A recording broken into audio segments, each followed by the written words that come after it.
Hey, fishy people. I was just dealing with something with a really loud overflow and wanted to go over what people consider tuning an overflow. There are a bunch of different types of overflows. This happens to be, hang on the back, I'm going to show you, but the same principle applies to most.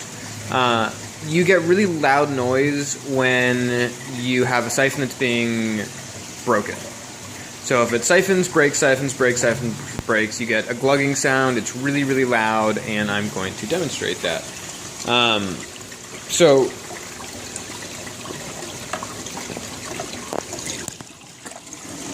if I pull out this little piece that was sitting in there,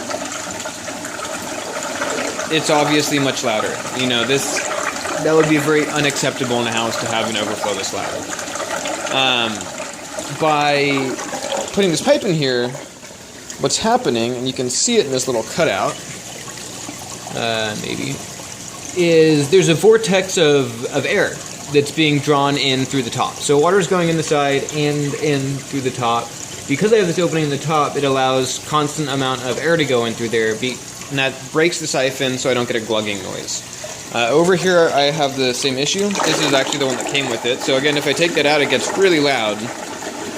This little tube creates an air gap so that air can be sucked in, breaks the siphon, and you don't have that glugging noise. A lot of overflows, they have a Durso, which is a big U-tube, which does the exact same thing that this does, and that's normally adjustable. Other options are if you have a double output like this one, I could put a ball valve on one, in which case I have a constant siphon, but it's never going to be broken. And then the other spout is for just a small bit of excess, which will never make a siphon. So because there's, again, never being a siphon that's created and constantly broken, it's not going to be noisy.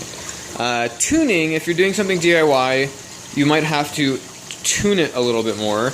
And let me give you an example of that. Different lengths, different hole sizes, all of that makes different noises. So here's a shorter tube with a smaller opening.